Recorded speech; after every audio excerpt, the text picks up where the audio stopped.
A droopy, asymmetrical Trump showed up 34 minutes late to a crypto event, looking seriously unwell and visibly deteriorated, falling asleep multiple times during the event.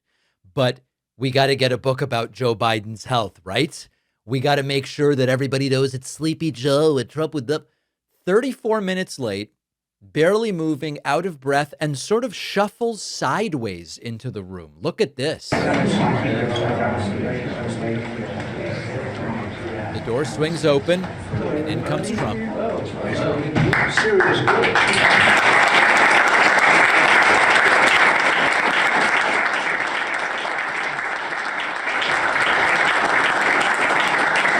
Okay, so more than half an hour late, and then the event finally starts. But it was a very concerning and disturbing image because Donald Trump's face was drooping asymmetrically again, his right hand totally discolored, and just falling asleep standing up while people are talking. Is consonant with our belief that the most important priority is for Congress to send the Clarity Act to your desk for your signature.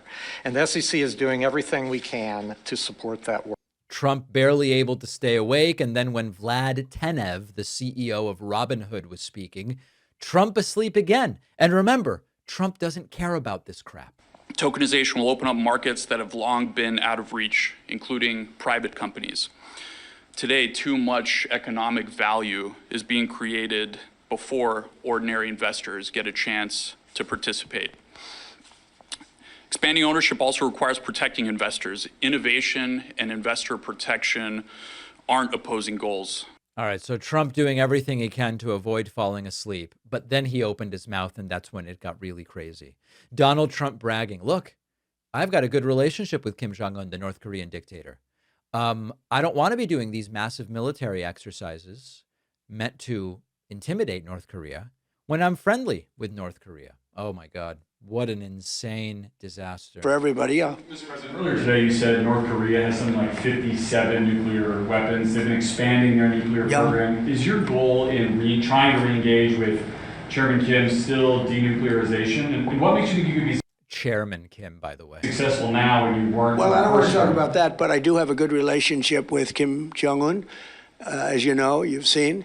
He didn't like Biden. He didn't like Obama. He didn't like anybody, but he likes me, and I just got along with him very good. We had great meetings. We speak, and I think our nation, and I think other nations, frankly, whether it's Japan or South Korea, they're a lot safer if I'm president than if somebody else is president. Now, I didn't like the fact that we're doing these massive military exercises, really against North Korea. It was a exercise against North Korea. When I'm friendly with him, when I don't see anything happening for certainly 2.5 years. It's not going to happen with me, but I don't see anything happening. And I was not happy when South Korea said, no, they're not interested in helping us with the Hormuz Strait, and yet they get 60% of the oil from the Hormuz Strait. I said, would you like to help us? He said, no, thank you. I said, that's nice, please, thank you. He made us a lot of money. So what is this really about? Trump loves dictators, is being deferential to Russia, and is trying to hurt a country that said, we don't want anything to do with your war in Iran. So this is really, you might step back and go, why is Trump so fixated on being nicer to North Korea after the belligerent threats and the oppression? And by the way, Kim Jong-un Trump acts like they've always had great conversations. The second North Korean summit was a disaster. It was clear no progress would be made, and they ended it early. And Trump went home with his tail between his legs. But there's a sort of perfect storm. There's a Venn diagram here. Trump often behaves in ways that are deferential to Russia. Trump being nicer to North Korea because of the Russia-North Korea alliance is deferential to Russia. Checkbox number one. Number two, Trump loves dictators. He's impressed at dictators who deal with an iron fist outside the confines of democracy. Check. That's another reason. And number three, Trump wanted South Korea to get involved in the Iran war. And South Korea said, no, thank you. We don't want anything to do with that. And so Trump is also trying to hurt one of our democratic allies. Check that box. It is all of it. It's perfect. It's the perfect storm. Trump asked about the fact that it has now been 69 days since we have seen Mitch McConnell in reality, in video, moving. And he is asked, what about term limits for Congress? And Trump does one of his funny where he's like, yeah, some people like it, some people don't. And it's been about 69 days since we've seen Mitch McConnell. Sometimes when you look at Congress, it looks like the cast of Moon.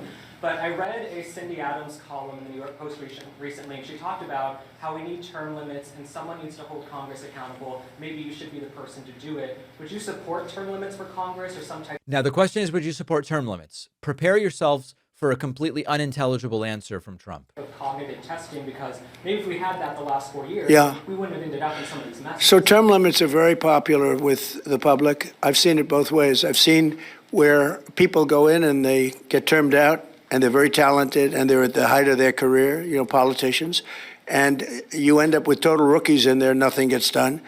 And I've seen it the other way, where people are there too long. We see that all the time. I see both.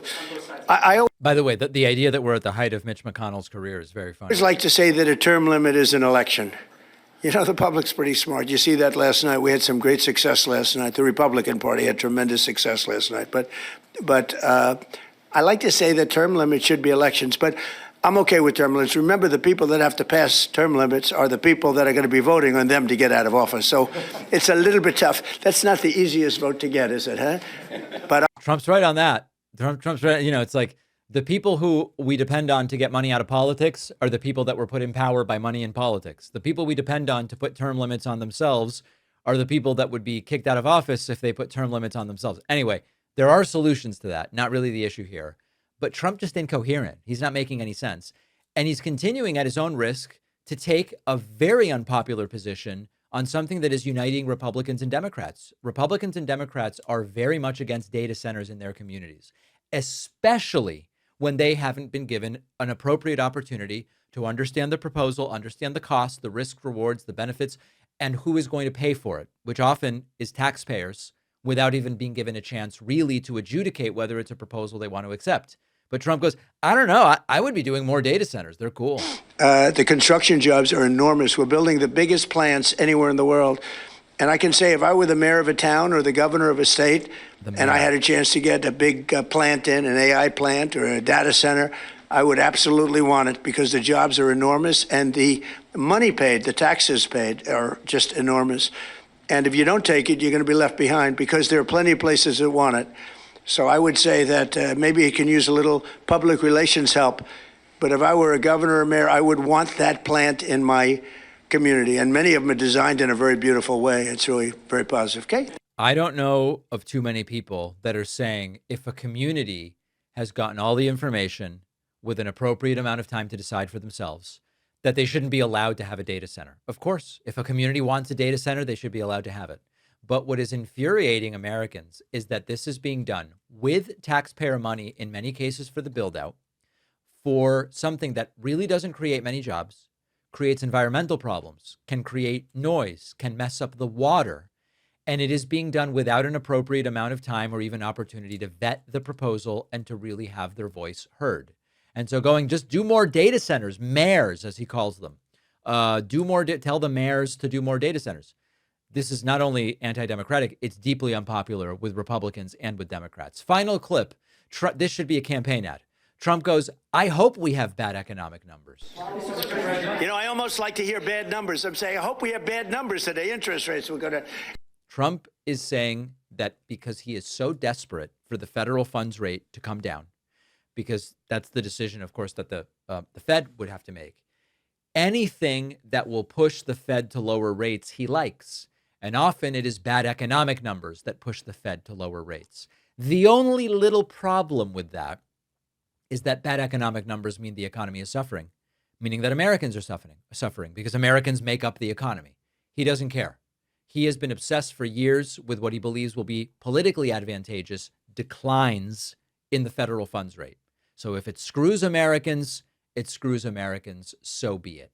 Every political story has two parts: what happened and what different media outlets want you to think happened. And you can see the framing difference pretty clearly in this story about Donald Trump signing a $70 billion immigration bill after this long fight over ICE funding. On the left, the focus is what will the money fund? Billions for the next 3 years of Trump's mass deportation campaign. On the right, The emphasis is Trump taking future ICE shutdowns off the table by signing the bill. One side is asking, what does this mean for immigration enforcement, for mass deportations? The other is framing it as Trump ending the threat of ICE shutdowns. This is why our sponsor Ground News is so useful, because it lets you compare coverage from the left, right, and center in one place, along with factuality ratings and info about who owns the outlets. I've been using Ground News for years. It can really help you see through the political spin that blinds a lot of news consumers. And right now you can get 40% off the same Vantage plan I use. Go to ground.news/Pakman. The link is in the description.